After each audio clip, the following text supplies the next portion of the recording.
Caríssimos irmãos, que a paz esteja com cada um.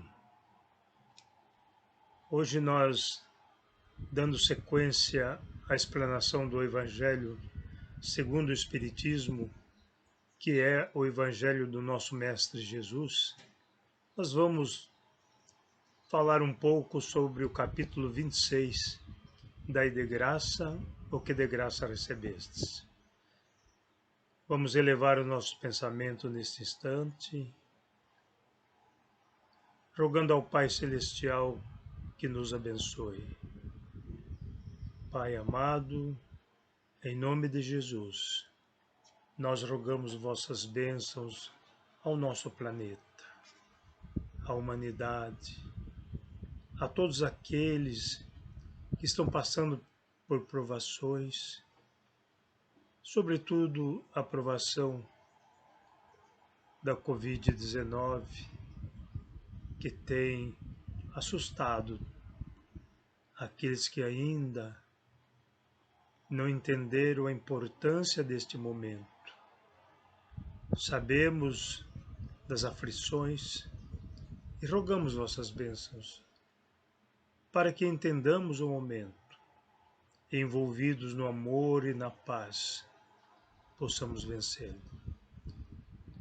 Abrando o coração dos familiares que planteiam aqueles que não suportaram a enfermidade, assim como as demais enfermidades que têm devolvido a pátria espiritual àqueles que cumpriram aqui a sua tarefa.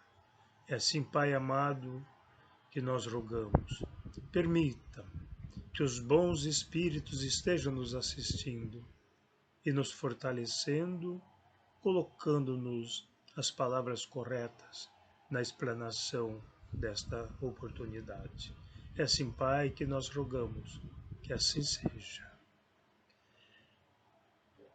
Queridos irmãos, nós temos cumprido uma sequência da exposição do Evangelho da forma que nos é dado, agradecendo sempre aqueles que desenvolveram planos técnicos que nos dão a oportunidade de estarmos aqui, recolhidos no nosso recanto, mas nos irmanando com cada um de vocês, dos senhores, das senhoras, porque aqui se inclui as pessoas já de idades um tanto mais avançadas como a nossa, como de jovens e crianças, que nesse instante possamos transformá-lo num momento de luzes, irmanando os nossos pensamentos, elevando ao alto para que a espiritualidade maior possa utilizar as nossas energias em socorro àqueles que passam não só pela provação da Covid-19, mas também das demais enfermidades, que entendam, que consigam entender que a vida não termina no túmulo como não começou no berço. Nós viemos, estamos e seguiremos. Portanto, que possamos compreender e seguirmos a nossa jornada de redenção espiritual. O tema de hoje é Dai de graça o que de graça recebestes. É uma mensagem inicial de Mateus, no capítulo 10, versículo 8, quando Jesus, dirigindo-se aos seus discípulos, ele lhes diz: curai os enfermos, ressuscitai os mortos, expeli os demônios, limpai os leprosos, dai de graça o que de graça recebestes. Então vejamos, queridos amigos, irmãos, quando eu falo irmãos, não são só os espíritas. Todos nós que caminhamos neste planeta somos irmãos, independentemente de crença, de religião, de não crença ou de não religião, porque mesmo aqueles que não têm religião creem em alguma coisa. Às vezes crê na matéria só. Não, mas Deus não existe. Tudo que é importante é o que eu possuo. Estão se apegando a algo que é de Deus, porque foi Deus que criou. Então, para nós não importa se a pessoa nos diga, eu não creio em Deus. Não crê nesse instante, um dia crerá. E Jesus, então, falando com os seus discípulos, ele fala, curai os enfermos. Mas os discípulos não eram médicos. Não é dado ao médico a condição de curar, ou pelo menos de apresentar os meios para que as pessoas sejam curadas? Sim. Logo, Jesus não falava de coisas materiais. Se ele dizia aos discípulos que eram leigos, pescadores, exceto Mateus, né, o Levi, que era cobrador de impostos, os demais ali no momento, naqueles dias, eram de pescadores. E Jesus curai os enfermos. O que nós entendemos, e é natural, que ele estava dizendo que os seus discípulos tinham o dom da cura. Façam isso. Curai os enfermos. Quais eram as enfermidades da época? Nós poderíamos dizer que era uma endemia, que era a lepra. Quantos leprosos foram curados? Aquele que chega a Jesus fala, se quiseres, pode me limpar. Jesus diz, eu quero. Fica limpo. E ele foi curado da lepra. E Jesus dizia que seus discípulos também poderiam fazer aquilo. Então esse é o poder ou a faculdade, diríamos aqui, mediúnica? Não, é a faculdade da pessoa.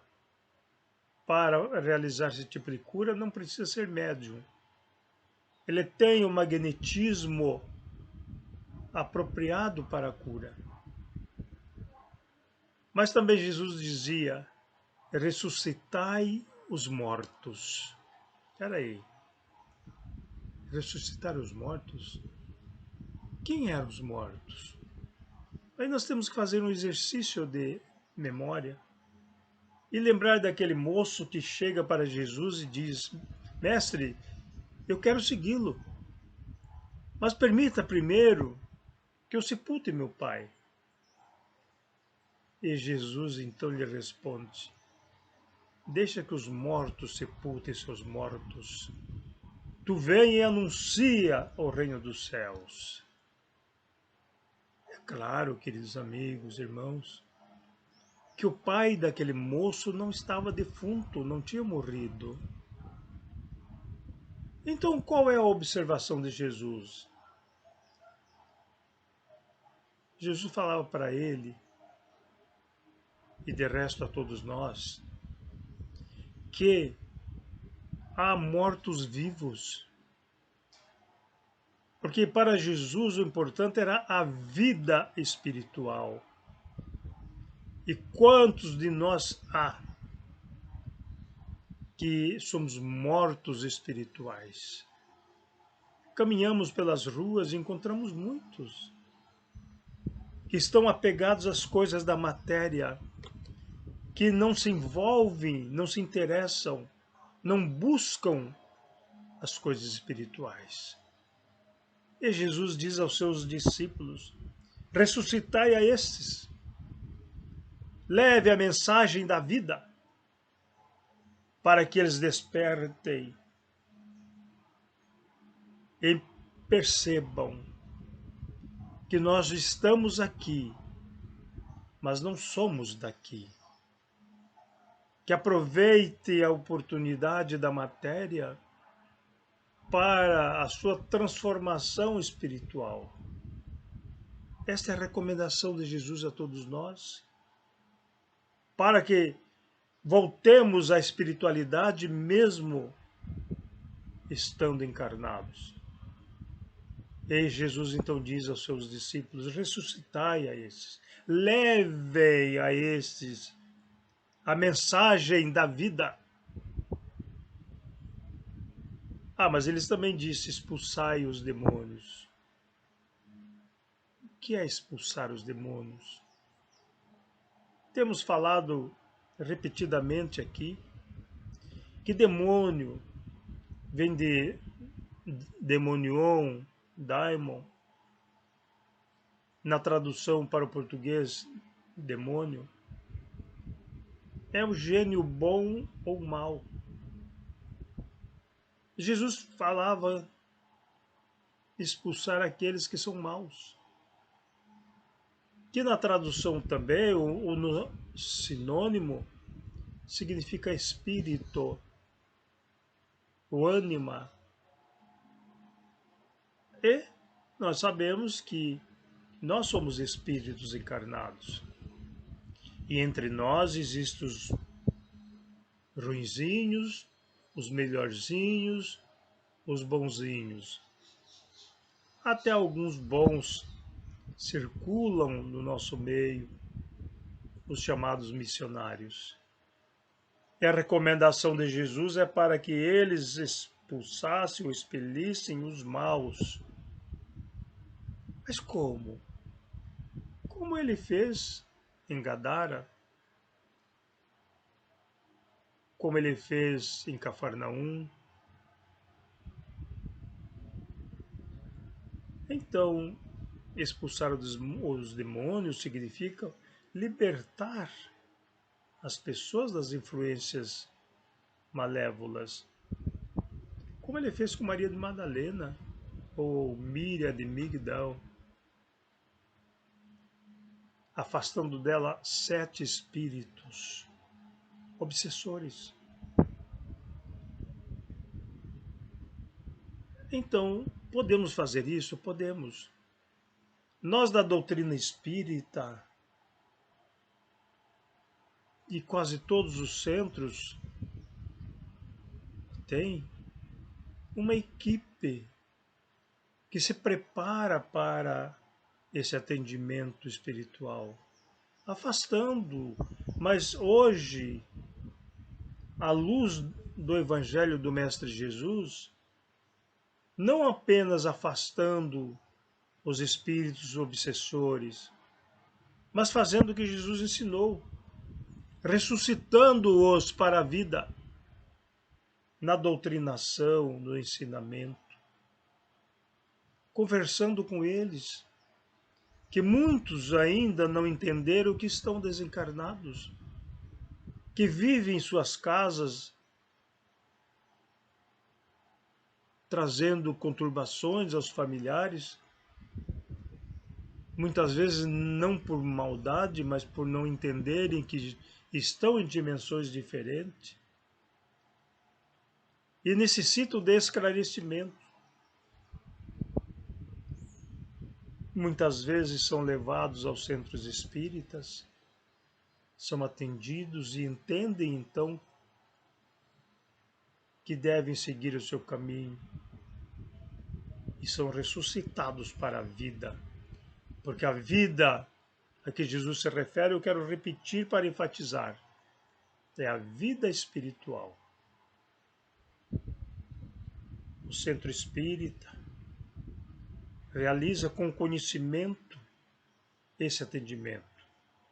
E as outras igrejas também fazem. Muitas vezes as pessoas obsidiadas nas igrejas são atendidas pelos padres, pelos pastores. É verdade que eles, como não entendem ou dizem não entender, eu duvido que não entendam, que é um espírito que está perturbando. E fazem a sua oração, empunham a Bíblia sobre a cabeça ou o crucifixo, fazem as orações. Eu diria aos irmãos que o que vai valer ali é a oração. A Bíblia é um pedaço de papel, um monte de papel. Não, a Bíblia por si só não fala. o que faz com que as pessoas se liberem dos seus problemas é a consciência. É aquilo que eu possa transmitir ao perturbado, tanto encarnado quanto desencarnado. E que caindo em si, entenda que não é mais o seu momento e segue o seu caminho. Jesus dizia também aos seus discípulos que se acautelassem com os chamados escribas, que gostam de se trajar com vestes de talares, que usam as primeiras cadeiras nas sinagogas, que buscam os primeiros assentos nos banquetes, que gostam de ser observados, que devoram as casas das viúvas com longas orações. E quanto mais longa é a oração, mais é cobrado, maior é a importância exigida.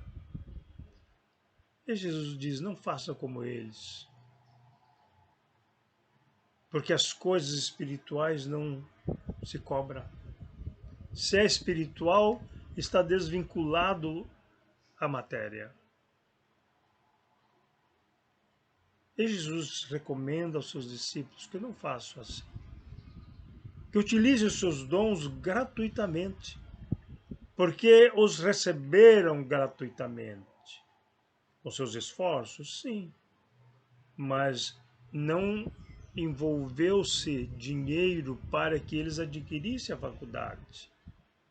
É diferente de um médico, de um professor, de um engenheiro, de qualquer um das várias profissões, que muitas vezes passaram noites acordados, estudando, debruçados sobre livros, que fizeram sacrifício, economizando o seu bem-estar para conquistar o seu grau de conhecimento. Esses são profissionais. E as profissões são remuneradas. Por isso, o médico tem o direito de cobrar, o professor tem o direito de receber por ensinar, o engenheiro de receber pelo que articula, pelo que projeta, e daí por diante. Mas o médium não tem o direito de cobrar pelas curas que posso realizar, porque muitas vezes a sua mediunidade permite que recebam receituários. É recomendável? Não vou entrar nesse detalhe nesse instante, mas eles não têm o direito de cobrar, porque quem está ditando é o espírito. Existem espíritos que foram médicos na matéria, encarnados, e que estão na espiritualidade e continuam a sua ação de curar. O médium não tem o direito de cobrar uma psicografia, porque ele não estudou, não gastou tempo para isto. E então Jesus diz: dai de graça, que de graça recebestes. Aí nós vamos observando os ensinamentos do Mestre Jesus, para que não façamos como os vendilhões do templo, transformando os nossos templos, igrejas, o que quer que seja, em balcão de negócio, trazendo lá um objeto que comprou da loja 1,99, dizendo que esse objeto está ungido por Deus e que aquele que adquirir terá os seus débitos pagos nos bancos, terá a sua cura, realizada, e de 1,99 vendem, eu diria, roubam dos fiéis por 50 ou mais reais. O grão ungido não, não é fácil acreditar nisso, mas é real. Aqueles que se aproveitam da tristeza, da angústia, do sofrimento dos seguidores da sua própria igreja para faturar. São todos? Não. Ah, sim. E Jesus manda que nós nos acautelemos destes. Assim ele fez no templo, segundo a narrativa evangélica. A casa de oração não é lugar de ladrões. Alguém poderia dizer, mas no centro espírita também eles vendem. Sim.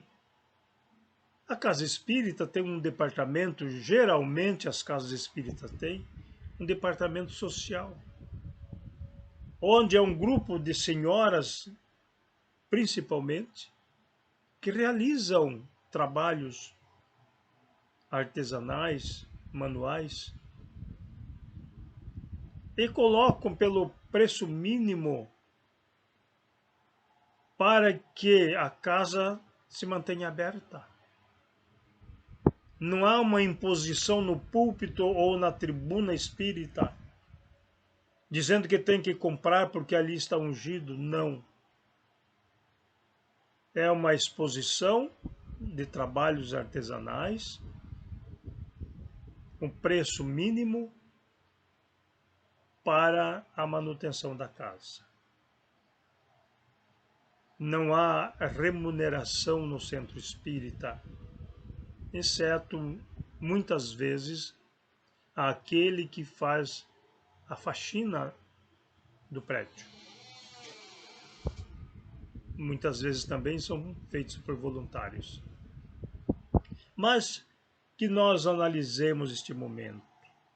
Do dai de graça o que de graça recebestes. A recomendação da doutrina espírita é que a mediunidade deve ser realizada santamente. Não tem mediunidade paga, a não ser que seja por embusteiros, por aqueles que não entenderam a mensagem da doutrina espírita. Portanto, queridos amigos, irmãos, se nós temos dons, quando Jesus fala limpai os leprosos, ele não está dizendo curai os leprosos. O curai é aqueles que têm o dom da cura. E quem não o tem? Que trabalhe na asepsia, ajudando, limpando, atendendo aquele que já não tem mais condições de por si fazer a sua asepsia. Nesse momento, queridos irmãos, reflitamos sobre isso e façamos aquilo que nós podemos fazer. Muitas vezes não temos recursos materiais para socorrer. Façamos pelo recurso mais belo que possamos ter, que é o pensamento do amor, a oração em favor daqueles que necessitam.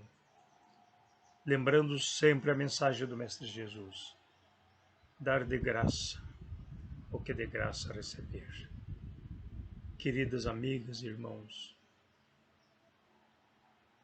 aqueles que colocaram um recipiente com águas para a frutificação, mentalize agora, rogando ao Pai Celestial para que possa permitir aos espíritos benfeitores a fluidificação desta água e que ela sirva-nos às nossas necessidades. Mestre Jesus, ampara-nos a cada instante da nossa vida, para que não possamos só falar do seu Evangelho, mas colocá-lo em prática em favor dos nossos irmãos necessitados. Que possamos viver o seu Evangelho, Mestre amado, em todos os momentos da nossa vida. É assim que nós rogamos e que Deus nos abençoe e que possamos estar sempre em paz. Que assim seja.